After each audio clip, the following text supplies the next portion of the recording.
Good evening. Welcome to our Cary Science Conversations. We've been doing these throughout the pandemic, and one of the great things about it is we get a lot more people virtually than we could possibly fit in our auditorium in Millbrook, New York.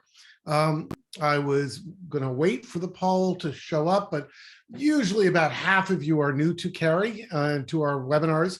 So I will give a brief introduction to the Institute.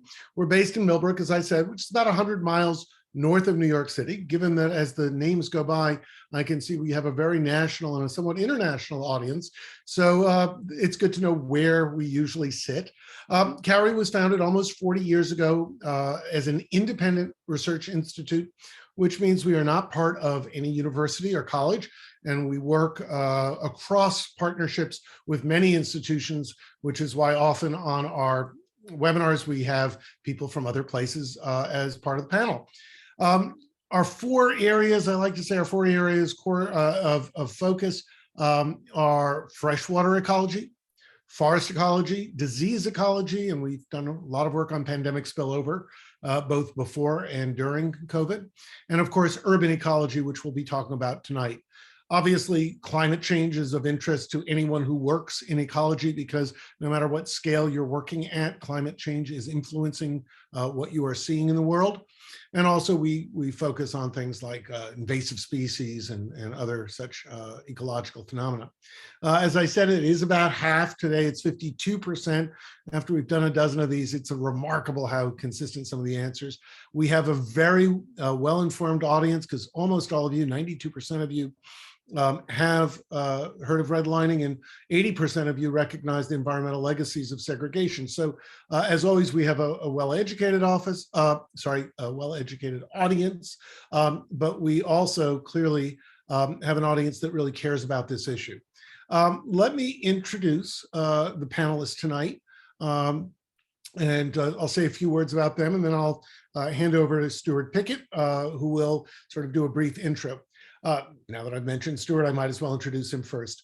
Steward is a distinguished senior scientist at Cary Institute. Steward is an expert in many things, the ecology of plants, forest landscapes, and the way in which forests grow and regrow, and most importantly for this evening's talk, urban ecosystems.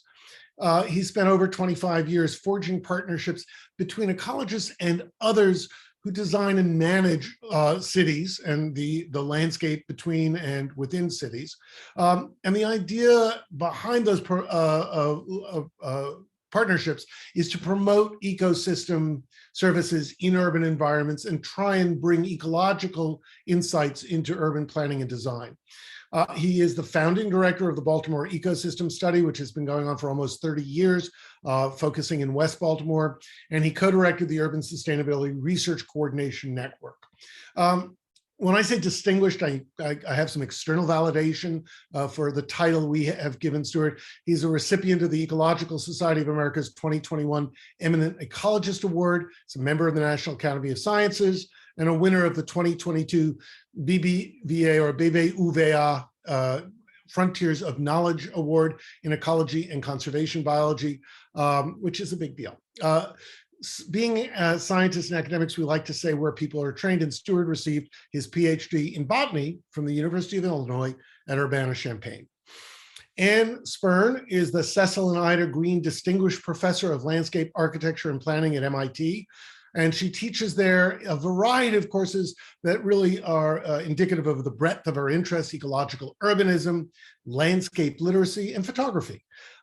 She devotes herself to promoting life-sustaining communities, places that are functional, sustainable, meaningful, artful, and most importantly, perhaps just. Since 1987, Anne has directed the West Philadelphia Landscape Project, which is an action project, an action and research project that integrates research, teaching, and community service. And it was cited as a model of best practice at the 1999 White House Summit for Scholars and Artists in Public Life. Anne received a master's degree in landscape architecture from the University of Pennsylvania, which for those of you who know is a deeply distinguished and really wonderful institution. Finally with us tonight, Dr. Marcus Hendrix. Marcus is an associate professor at the University of Maryland School of Architecture, Planning and Preservation, and he directs the Stormwater Infrastructure Resilience and Justice Lab. Marcus serves on the Climate Science Committee of the U.S. Environmental Protection Agency's Science Advisory Board and Springer's Nature U.S. Research Advisory Council. While his primary interests are in stormwater infrastructure and planning and management, he also is very deeply involved with social vulnerability to disaster, environmental justice more broadly, and hazard mitigation. He focuses on sustainable development and public health around the built environment, and he is a founding and current board member of the William Averitt Anderson Fund, which addresses disparities in disasters. Marcus holds a MPH, Master's in Public Health, and a PhD in Urban and Regional Science from Texas A&M. So I hope you will agree with me. We have a distinguished panel tonight with great insight into the issue. I'm going to hand over to Steward, but Steward, I want to ask a question to sort of frame this. You were one of the early people to put the words urban and ecology co-joined in a sentence, and now you are one of the people who has first started talking about ecology and segregation as an essential and obviously timely area of study. What drove you to make these conjunctions, but also how did that bring you to starting this conversation that we're having tonight? Thanks, Josh. And I really am very appreciative of Anne and Marcus for joining in this effort. It has been a long time since I sort of started doing urban ecology now, and working in Baltimore, of course, which is a city that is about 60% Black or African American, and most of the rest would be classified as white. There are growing numbers of Latinx folks and a few folks of Asian ancestry. So when you do urban ecology in a place like Baltimore, you're confronted with segregation. And we could look at that first slide, I think, perhaps, Lori. Yeah, and what you see in this slide is the 50 on the map of the United States, the 50 largest metro areas in the United States, and the heavier coloring indicates larger proportions of segregation by racial category in those cities. So it's something that is very, very common throughout the United States, not just in Baltimore, nor just, if you look at the other side of the slide, in Louisville, Kentucky, where I grew up. And what you see there is segregation by class. Now, these spatial patterns are really intriguing to ecologists because ecology is, to a very large extent, a science of space, a science of patchiness and pattern. And so when you see strong patterns in ecology, you say, well, what causes that? How is that pattern related to other patterns? How is that pattern related to processes that I'm interested in? Ecosystem functions, ecosystem services, plant growth and development, biodiversity. So segregation is something that might fit into those ecological questions, but they really haven't much been asked. Segregation has been a very present feature in scholarship and activism on environmental justice, which we'll talk about, but it hasn't really been present as a part of ecology. And so I thought that it would be really useful to begin a conversation that brought all of that together. So if we look at the next slide, we see that we can sort of break this down a little bit more. I'm showing you a comparison of neighborhood diversity on the vertical axis and the diversity of an entire city, average diversity of an entire city, average diversity of neighborhoods on the vertical and the city on the horizontal. And if you had the 45-degree angle line, that would show you that the cities were as diverse as were the neighborhoods. So that would be an indicator that the city wasn't segregated. What you see for this large number of cities in the United States is the red line, which is lower than the one-to-one line, indicating that segregation is is incredibly common in our American cities. So I thought it was really important for ecologists who work in social ecological systems, cities, suburbs, exurbs, all of those places where segregation can play a role, to ask what role does it play in the ecology.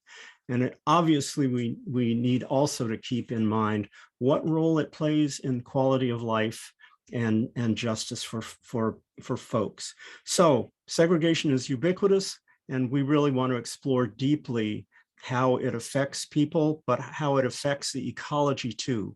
So Josh, I'll hand it back to you. Thanks, Stewart. And Marcus, I hope you'll forgive me if I ask Stewart the first question, because he's provoked one. One of the most familiar pieces of evidence for segregation, because it is both well documented and spatially explicit, is redlining. But redlining was done 80, 90 years ago, coming up, I guess, on the 100th anniversary in the 30s. And I'm wondering, what is the relevance of it, and how does that action that was taken almost a century ago continue to reverberate and echo through patterns that we're seeing today? Well, I thank you for asking me that question, because that allows me to give a little bit of my bona fides. And what I'm going to show first here is the redlining map of Louisville. You saw the sort of cleaned up version of that earlier. This is the original map that was drawn by federal folks and local authorities, local community members, real estate folks. And so the redlining is about mortgage worthiness, the likelihood in the judgment of the assessors that a mortgage would be repaid. And the red indicates that they don't expect a high likelihood that the mortgage will be repaid.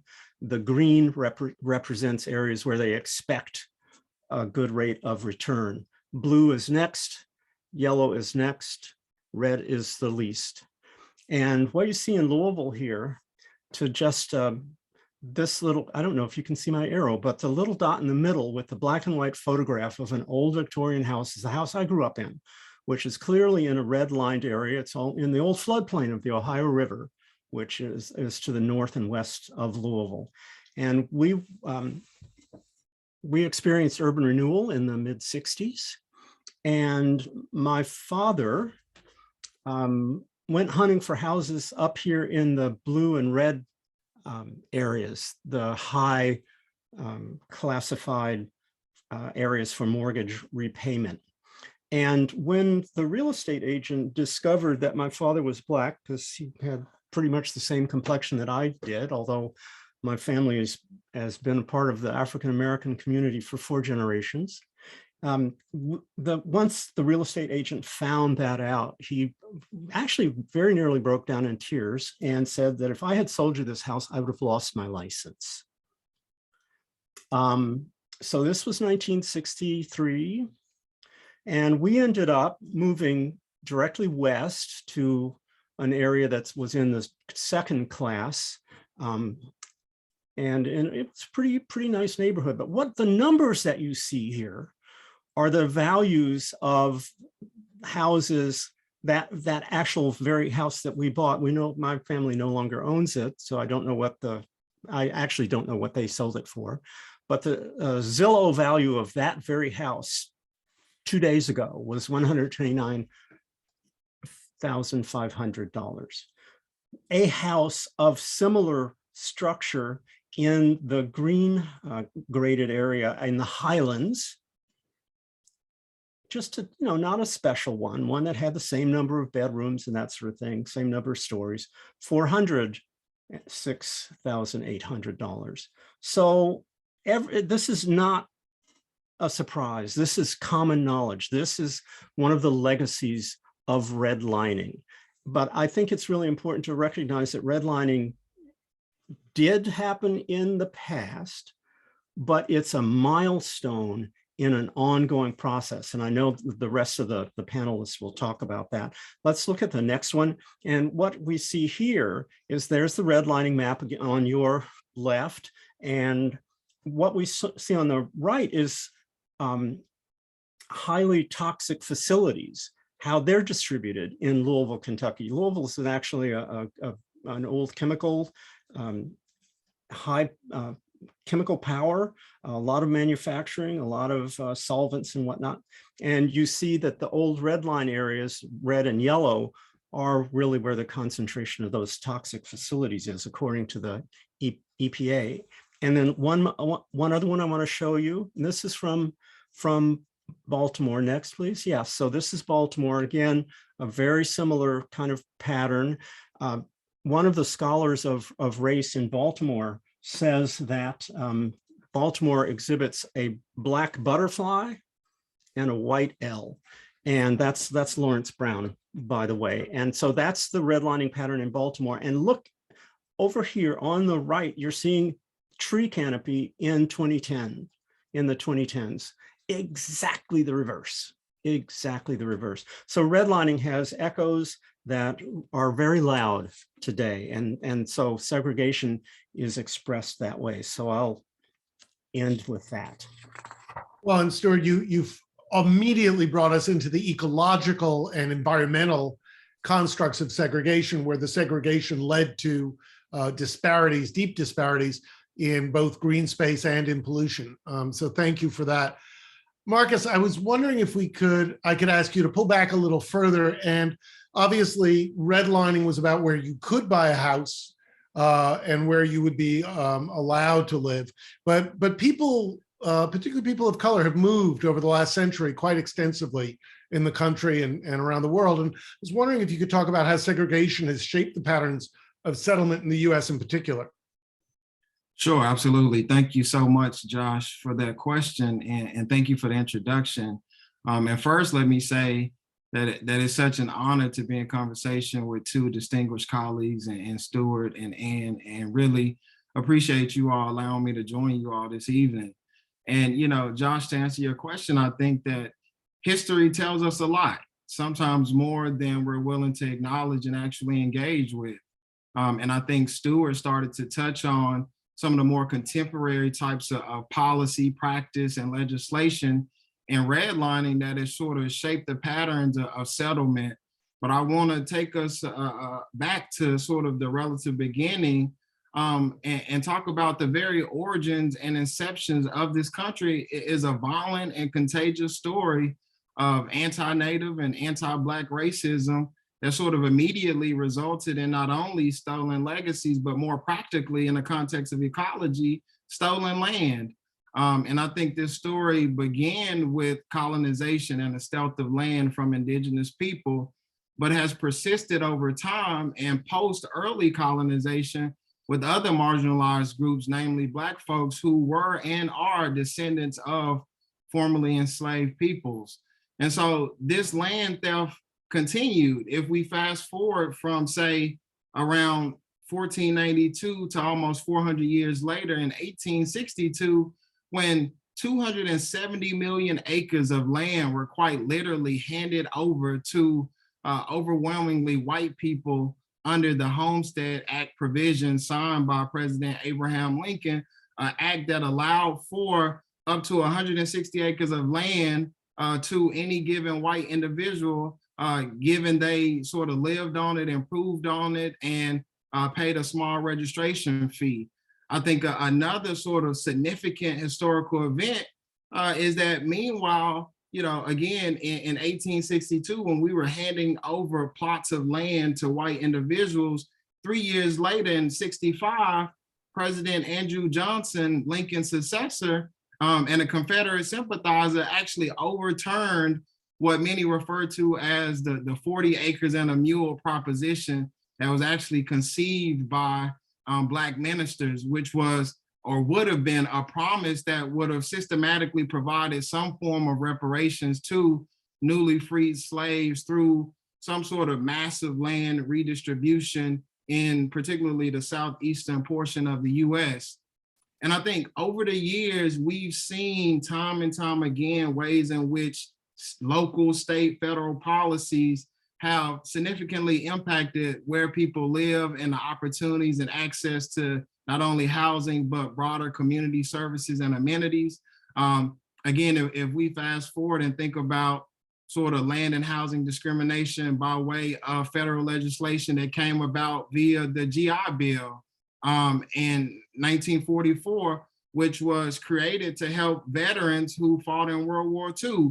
That bill provided a number of sort of benefits to veterans, but particularly government guaranteed loans for veterans who borrow money to either purchase a home or business or a farm. And although, you know, we give lip service, right, and including with this GI Bill, that all veterans, regardless of gender or race, should be able to take advantage of it, it was easier for some people to collect on than others. And in many cases, you know, benefits were administered by all white veterans administrations at the state and local level.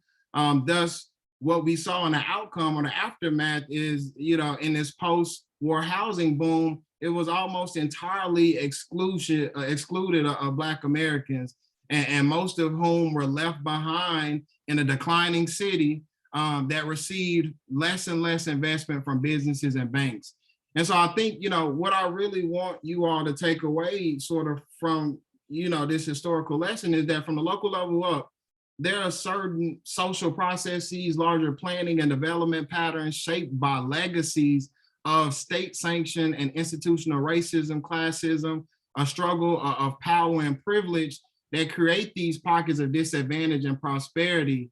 And these same ideologies, forces have led to racial zoning, segregation, legalized redlining, and the isolation and sequestration of racial minorities, resulting in communities with deflated tax bases, built environments in disrepair, the siting of toxic facilities, which is something else that Steward mentioned, and lack of access to green space and other ecosystem services that then, in the context of disaster and climate change, result in disproportionate impacts because of lack of sort of having a first line of defense, both from a natural and built perspective. And I think, you know, again, if we want to think about more contemporary ways in which folks have been segregated, you know, private deed restrictions, covenants, building ordinances, white flight, highway planning, all these are things, both, you know, physical, non-physical mechanisms that have continued to segregate and separate people, municipal underbounding, steering, housing discrimination. And so we have a problem where we have, again, state permitted, state legislated, institutionalized racism that have by and large shaped where people are able to live and, you know, again, have access to both, you know, environmental goods and bads. That was deep and dense and really full of information. Thank you, Marcus. You know, you and Steward are both pulling out the issue directly and indirectly about how these also affect wealth accumulation, right? Whether it's if you had 40 acres and a mule, that would have been a basis for your capital and allowed you to grow. If you can't buy houses in places that appreciate because of environmental or social discrimination, these things have long-term effects and are not going to have simple solutions. So thank you for raising all those issues. I'm sure we'll touch on more of them and go back in more deeply. I want to give Anne a question. And you know, a lot of what we've been talking about is that segregated environments often appear to be environmentally challenged. And, you know, and one easy way to think about it is segregation degrades environments, or does segregation push people to degraded or hazardous environments? Or is it some, you know, melding of those two things where, you know, as they say, pumps don't work because business is bad, and business is bad because pumps don't work, and you get caught in a bad place and then it gets worse. Muted, Anne. Thanks, Josh. Yeah. Which comes first, the chicken or the egg, you know?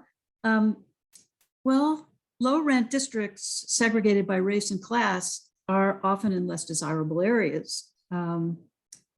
And they may be less desirable because they are in hazardous environments, prone to flooding, for example, or because disinvestment has already taken place there.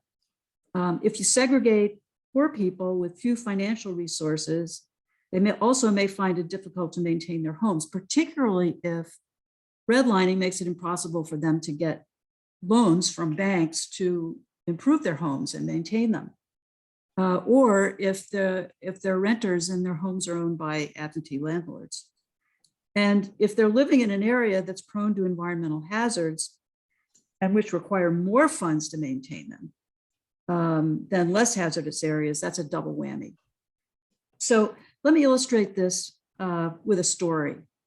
When I was in graduate school at the University of Pennsylvania, studying with Ian McHarg, and some of you in the audience may know Ian McHarg classic book, Design with Nature.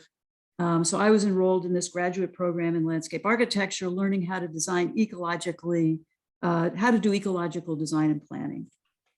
And one day I went to the supermarket and there was this enormous hole that filled the entire street and one whole block long, right in front of the door to the supermarket. And I looked down and there was this huge rushing river. And I said, oh my gosh, we're walking on rivers. There are rivers underground and we don't see them or pay attention to them. And for me, it was like a sign. I was already interested in thinking about how we could do ecological design and planning in the city. But in graduate school, all of our coursework was with designing suburbs and new towns. And I went to work for McHarg in his office for 5 years and we were designing new towns. So I decided to write Design with Nature for the city.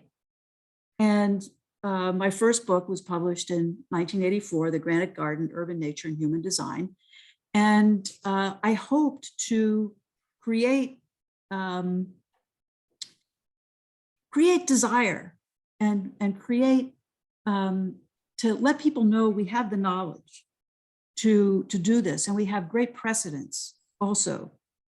But it was very frustrating. Many people said to me after the book came out, oh, yeah, I can see how we can apply these ideas to designing new towns. But what about existing cities? They're already built.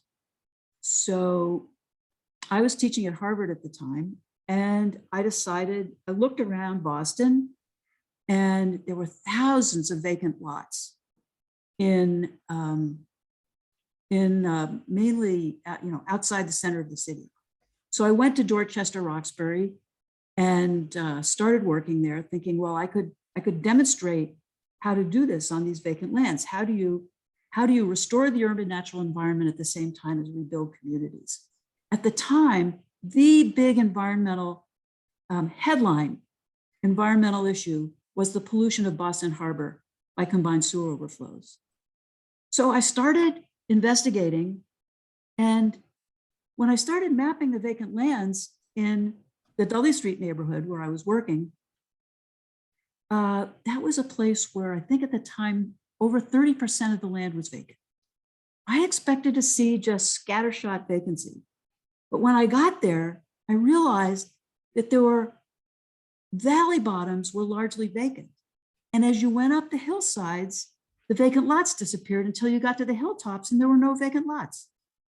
And so I started looking back in the historical record and these historical atlases, and saw that these bottomlands, the river that used to be in the valley bottom was buried in a sewer in the late 19th century. The valley bottoms were the very last places to be built. The hilltops and hillsides were built first in larger homes. The bottomlands were built in Boston. We have something called triple deckers, which are one apartment above the other, 3 of them. And they were built by absentee owners who rented them out to lower income folks. And over the years, within 30 years, looking at through the atlases, vacant lots start appearing, the buildings start disappearing. What's going on there? There's a higher water table. Even though the river's now in a sewer, water still flows through the ground, and the water table's higher in the valley bottoms in these buried floodplains. So when I moved to Philadelphia to teach at the University of Pennsylvania, I started the West Philadelphia Landscape Project and found exactly the same pattern there. And everywhere I go, any city, I always go to, as they take me to the lower income neighborhoods, and they're often Black or Latinx, but I find the same phenomenon. So next slide. So I realized that I started thinking, well, why, I got this idea. Why not solve the combined sewer overflow problem by keeping the water, the storm water from going into the sewer in the first place? And why can't we have all these wonderful precedents of what we now call green infrastructure, where there are community amenities that are parks, and they're also detention basins for stormwater. So I started making these proposals in Boston. When I moved to Philly, I found exactly the same pattern. What's the big environmental issue?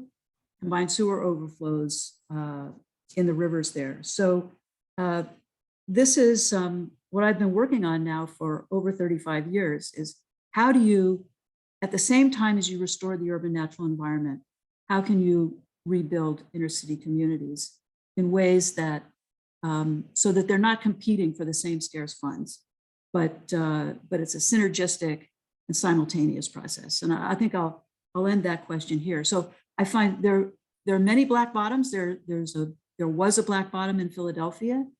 There's another neighborhood that I'm working in now that's known as the Bottom. They are both the Black Bottom was African-American neighborhood. The place I'm working now is virtually all African-American. And you find, I find many black bottoms all over the country. So, and that's a really interesting, I mean, thank you. That was, again, you guys are very personal, and I really appreciate that, because I think I certainly can feel the passion and the history that comes from this. You know, I think that having the vision, right, to see something different, having the history to know that cities are built, but they are rebuilt, they are changed. You get vacancy, you get structures that disappear and new ones come in, and having a vision for what it could look like is a remarkable skill and a remarkable talent. You talked about what we could do with water, and I know, Marcus, you spend a lot of your time thinking about water and thinking about stormwater in particular. And I was wondering, we've talked about other ecological hazards and how other aspects of segregation and ecology of segregation, and I'm curious, how is it related to other environmental hazards, and particularly stormwater, because I know that's an area of expertise of yours. Sure, absolutely, Josh. And I think really Anne set me up nicely in her discussion of Black Bottoms, and thinking about sort of the ways in which spatial, topographical, and physical environments are, in fact, an extension of social circumstances. I tell my students all the time, if you want to understand the dynamics or the quality of a broader community or environment, you can usually look to the quality of housing. And if you want to understand sort of the type and quality of housing, you can usually look to who lives there in terms of race, ethnicity, and income. And I think, you know, very little, if anything, of what we've come to know and experience in this socio-environmental continuum is a matter of randomness or chance. It's by and large systematic. And I think historically, some of the things that Anne was starting to touch on is that in a segregated world, most often the land that was set aside for Black folks and partitioned for other people of color was the most undesirable land available. This land was usually, characterized blocked by the floodplains and the lowest lying land in any given catchment area or watershed. And what we've come to know in terms of environmental hazards, particularly flooding and stormwater, has been defined by FEMA as these floodplain boundaries in 100-year, 1,000-year increments of, where and to what extent we anticipate the worst of some sort of natural hazard flood exposure. To date, the overwhelming majority of those who have occupied these environmentally sensitive areas are Black folks and other people of color. And when you couple that with sort of modern industrialization and a widespread use of impervious construction and building materials, along with what we're seeing as a result of global climate change in terms of more frequent and intense storm and rainfall events, these flood scenarios are being exacerbated. And so, you know, some of the work that I'm doing as a part of my research lab at the University of Maryland, one of the core Big Four projects that I'm working on is working with the town of North Brentwood, Maryland, a historical Black town, and one of those Black bottom communities that Ann was talking about, the sort of one of the first communities in the state of Maryland, and land set aside for returning soldiers of color after the Civil War. And lo and behold, it was the lowest lying area, one of the lowest lying areas within the Anacostia River watershed, right? And has had chronic flooding issues since inception. When you see the advancement of infrastructure and technology in terms of stormwater, wastewater, sewer systems, they've also, you know, an area that should have been a priority in terms of the development of these types of systems were not a priority and have seen the least in terms of improvement from a built infrastructure perspective. And so we have these communities, you know, in terms of a hazard context that from the beginning were at the most risk of flood exposure from an ecological land perspective. And then on top of that, sort of have seen little to no improvement in terms of sort of the stage that was set for them by the human built environment. And I always like to say human built because these built environments don't manifest out of the abyss. There are human decisions and activities that are made in terms of sort of these broader neighborhood community infrastructures. And so, you know, and I think even furthermore, some more recent studies, you know, again, Ann started to talk about green infrastructure, you know, and some of the work that I'm co-authoring with some of my colleagues at, you know, George Mason, particularly Dr. Travis Gallo, is showing that throughout industrialization, access to remnants of green space, specifically high quality ecosystem services, is severely limited for Black folks. And those types of things still persist today. And so this is a well-documented and national phenomenon that is fundamentally linked to ecological segregation, environmental hazards, whether we're talking about urban flooding or urban heat. So yet again, I mean, the almost the definition of racism is when you can use race to make predictions about distributions of anything. And clearly land distributions and the ecology of that land is race, then has a race determination to it. But of course, what happens when we start putting in green infrastructure and improved housing and those investments, Marcus, that you said, you know, should have gone to the community you were working with and didn't, but when we start putting them in, we end up with a conundrum, which, you know, is sometimes called green gentrification. And Ann, as somebody who thinks deeply about planning and restoration and the integration and the recovery of damaged systems, I'm wondering if you could talk a little bit about how we could potentially avoid the seeming inevitability of gentrification occurring after we invest in making a place better, and then the people for whom we made it better can no longer afford to live there. Yeah, great question. I mean, that is the question of the moment for me. I mean, imagine, I've told you for my entire career, practically, I've been, the problem in the low-income communities I've been working with has been disinvestment. And now there's a flood of speculation. There's a flood of capital coming into these neighborhoods, and people are traumatized.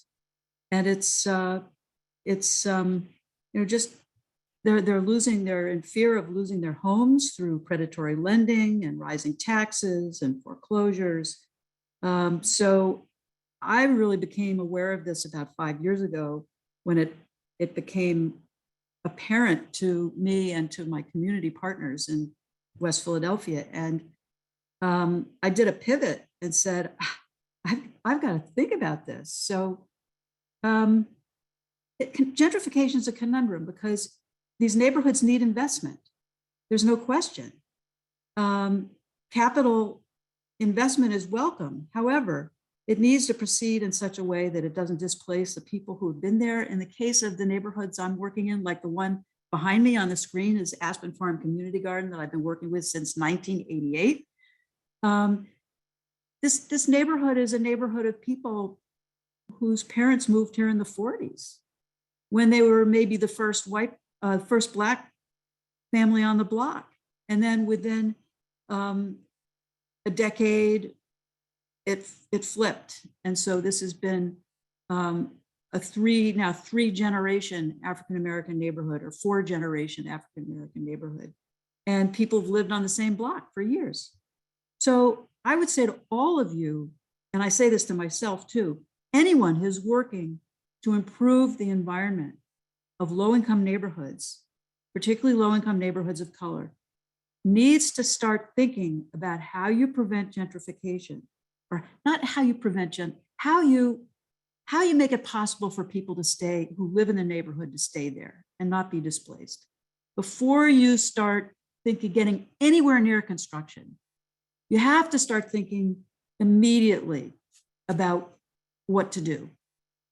I think the next slide has some touch points on it. You need to think about education to help people get access to counseling about how to hang on to their homes, programs for low-income homeowners. There are some, but we found in Philadelphia, for example, the various agencies may think that they're clear, but my students go out and try to find them, and they find out that it's really hard. It's not so easy. So they put together packets for low-income homeowners to get access to the city programs that do exist to help them. You've got to be thinking about things like creating jobs so that people have the money to be able to stay in their neighborhood. And I'll talk about this, I think, maybe in the Q&A later. Youth are really, really important. I worked for 5 years in a middle school a block away from this garden behind me. And middle schoolers are so full of ideas, and they can think out of the box. So involving youth is really essential in education, in educating the adults in the neighborhood.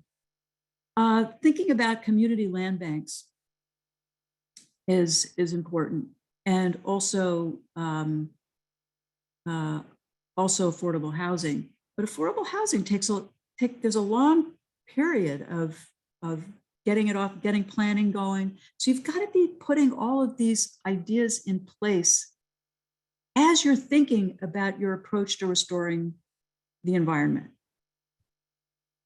I'll stop here for now. Thanks, Anne. And, I lived in England for many years. And in England, there was in the 40s and 50s this idea of interdigitation of housing and city-built housing, where you didn't create communities of color separate from communities that weren't of color. It's broken down a bit as London has become a deeply unaffordable city and nobody can afford to live there. But fundamentally, I think this idea of having affordable housing and having it in the same community with less affordable housing, as it were, unaffordable housing, is an interesting one, and creating diverse communities, as you say in your first bullet on that slide, protecting the stability of diverse neighborhoods.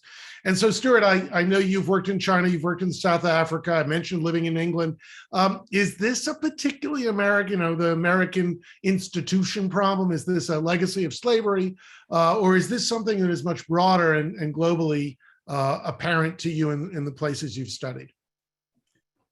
Well, you're correct in identifying some of the points of origin in the United States, slavery, Jim Crow.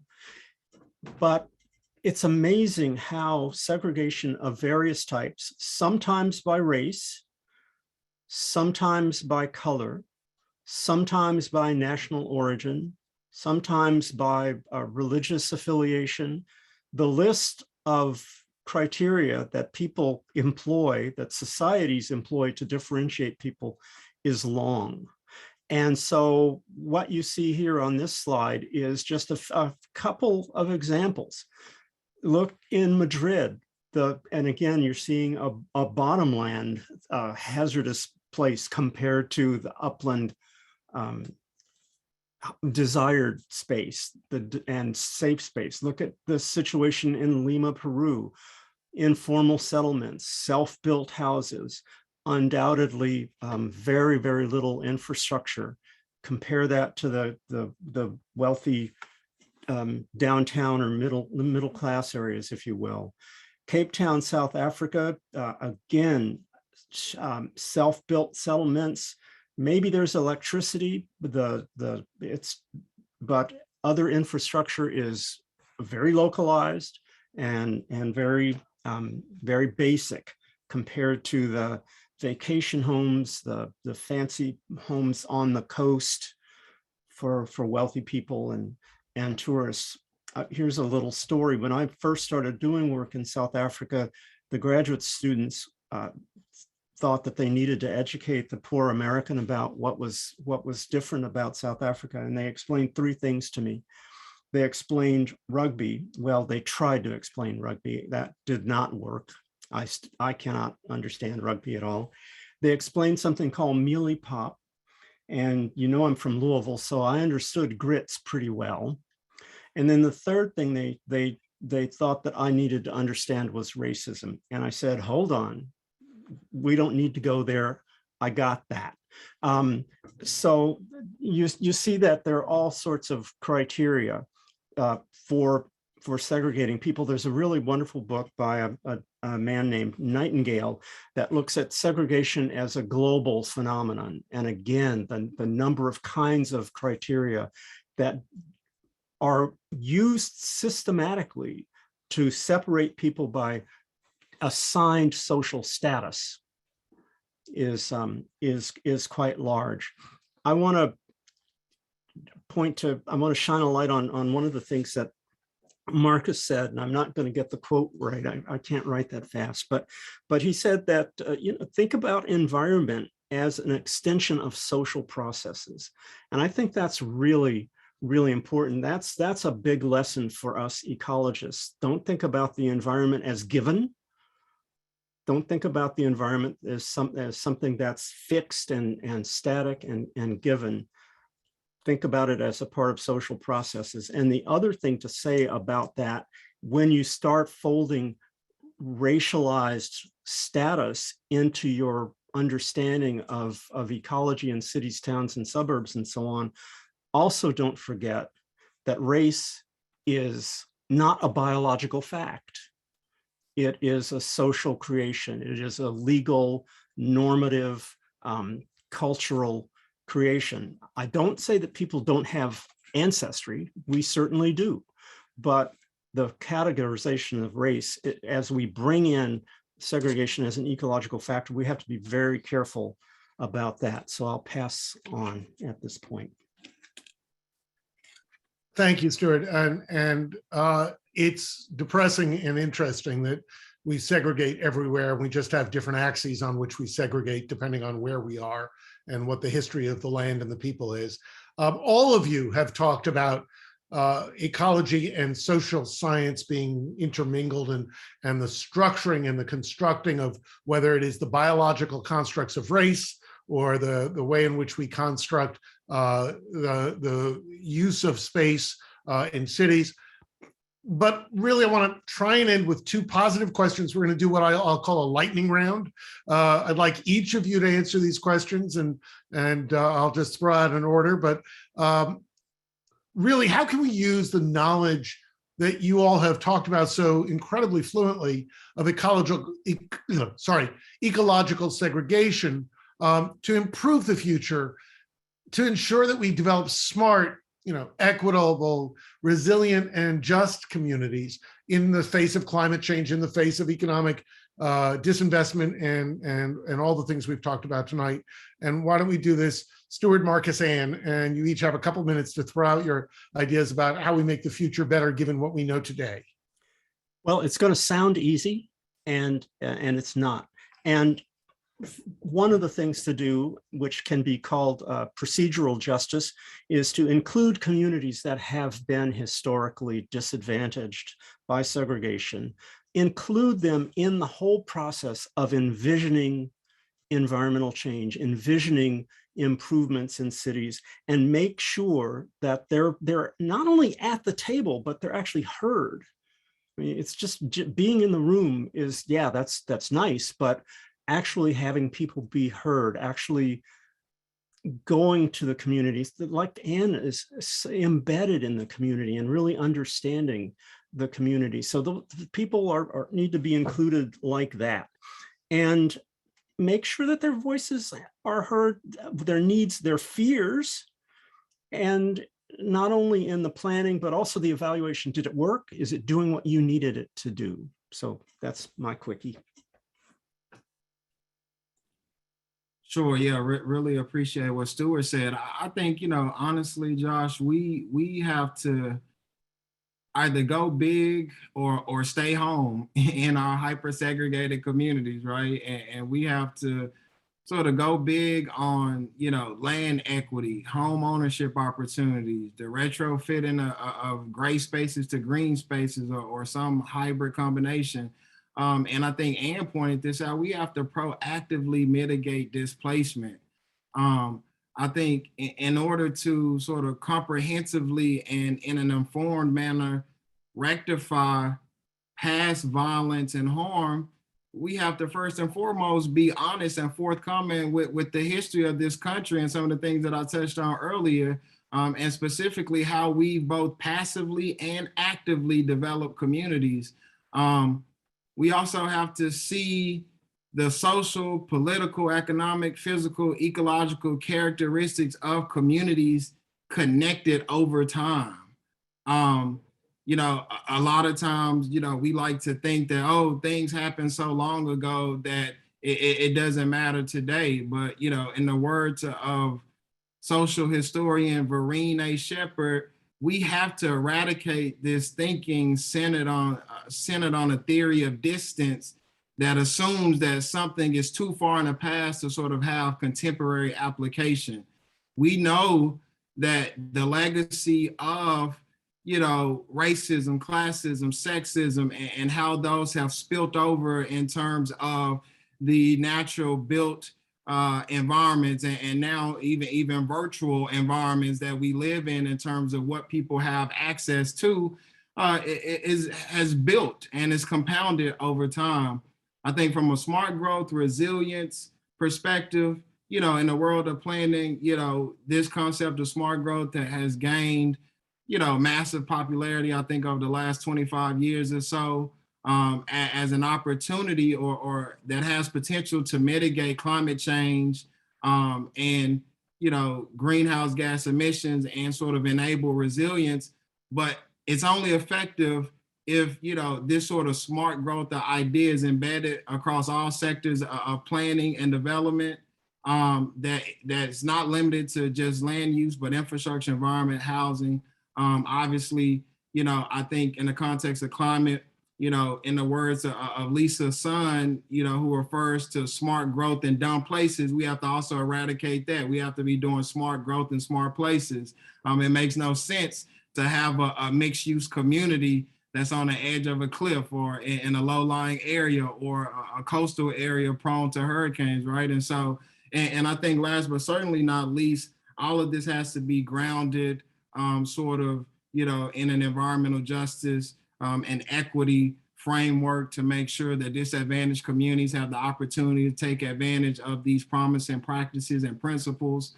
And that's, the way forward. And the last thing I'll say is that, honestly, if I might be candid, the only way that I see a just future, a real just future, is through some form of reparations, whether that's monetarily or land, education, a suite of things that, are desperately deserved, that were stolen and promises that weren't fulfilled historically. And I don't see a just future absent of reparations. Ann, you want to? Oh, boy. Thank you. Marcus, you teed me right up on that. People ask me why I'm still working in West Philadelphia 35 years later, when I moved to Boston in, 14 years after I started the project. And it's because of relationships.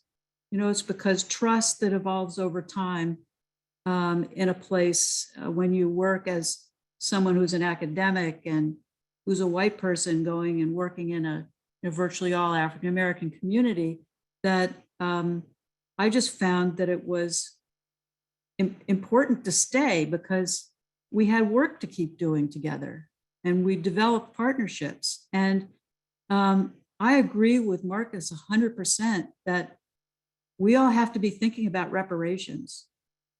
And the work I'm doing, I think of it literally as my contribution to reparation. You know, I don't know how we get our whole country to think about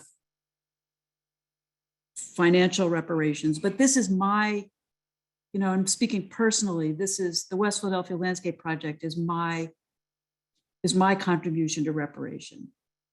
And I think if everyone thought about this in terms of what can my personal contribution be, we'd be in a different place in a few years. But I know the audience includes academics, includes a lot of people from government. And so I thought I'd show this image.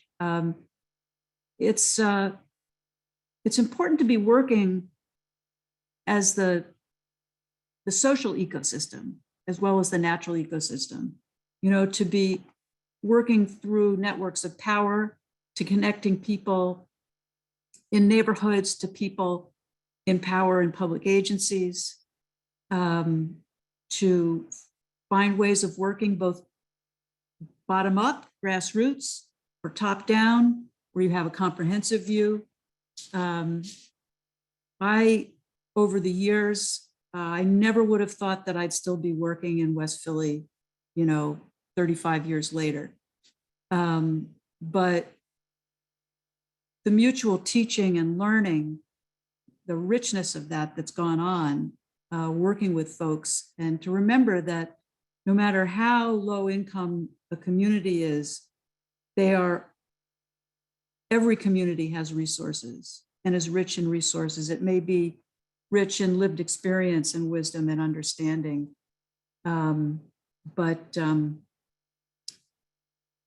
Yeah, I mentioned before youth, so important to invest in youth. I have to say, the kids that I worked with, my students and I worked with for 5 years in the Sulzberger Middle School, as I said, just a block away from there, all African-American students, all but 3 or 4 teachers were African-American. And the lack of resources was just disgusting. And the kids were brilliant. We worked with the teachers to develop an environmental curriculum where they studied the urban watershed. And the ideas they had were terrific. So I think that we have to all be thinking of young people and bringing them along in the communities, the Black communities I've worked with. There's a phrase, our children, you know, and I hear it all the time from folks that don't even have children. And they're not just talking about their children, they're talking about all the children. So yeah, I think I sort of covered some of the questions people had about what can landscape architects do for reparation. I'll stop there. Yeah, and we're running out of time, but we're gonna run over time, and I apologize to the audience. We had up to 400 people on this call, on this webinar at one point. We're down to a mere 330, so people are dropping off. But I'd like to finish. You more or less answered my last question, which is, what can people do? And if I were to pose that question, since we are now at 8 o'clock, give me the best bullet point you can on what can people do. And you've mentioned already a couple things. Is there anything you want to add? I would add, what I would add is think about what's in your purview to do. What is if you're a student, you know, you think about your future career. If you're in practice in government, in public agency, or in a nonprofit, or private practice, whatever you're doing, you're a scientist, think about how you fit within this ecosystem that we've been talking about the ecology of segregation. where do you fit? And how can you contribute in a positive way? And the Very answer much- will be different for everybody. But very much about personal action. All right, Marcus? Yeah, I would just sort of charge people to look further and do more. I think Black lives can only matter in the context in a matter of life or death. I think, you know, Black lives have to matter in everyday circumstances.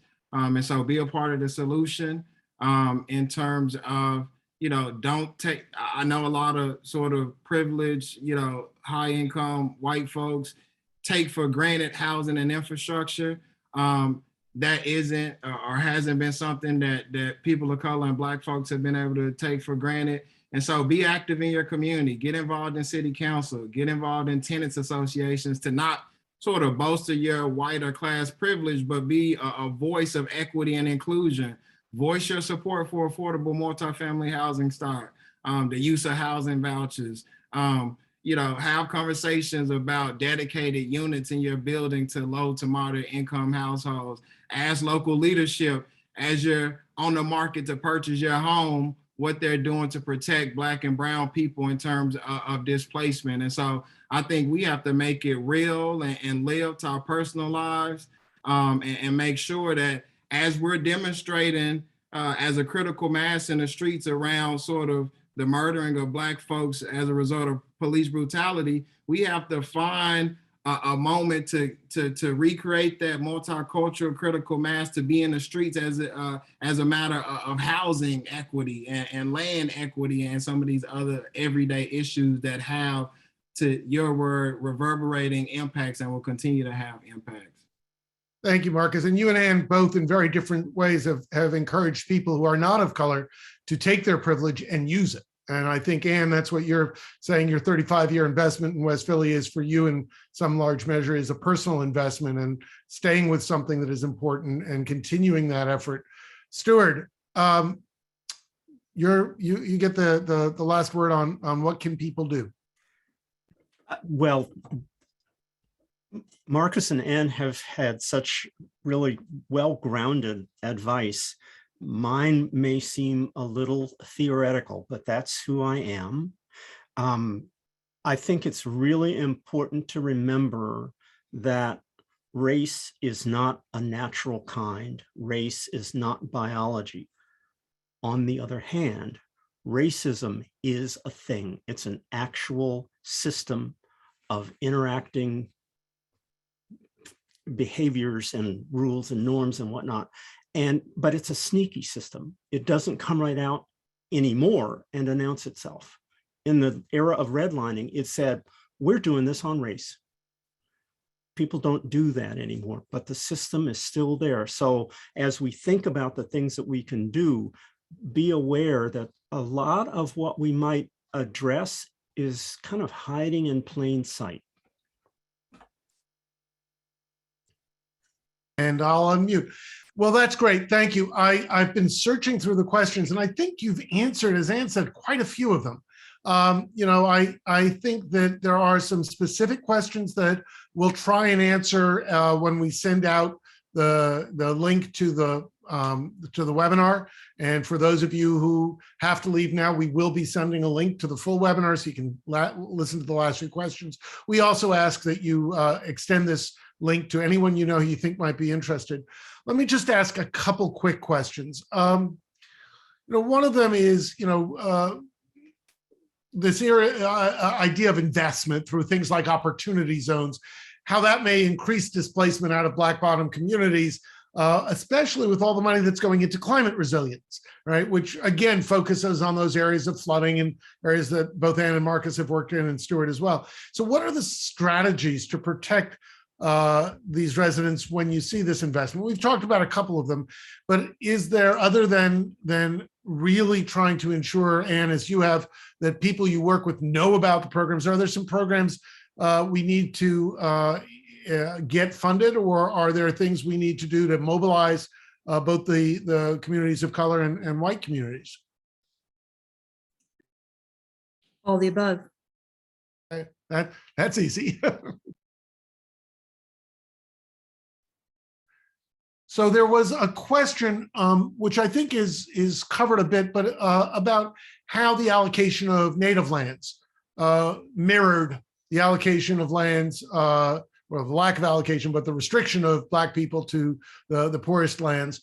When we moved Native Americans onto reservations, how was that done in terms of land equity and land quality? Is that something any of you have answers to, or do we need to find another answer in the follow-up? I think it's pretty clear that the formulation of reservations, the moving of people from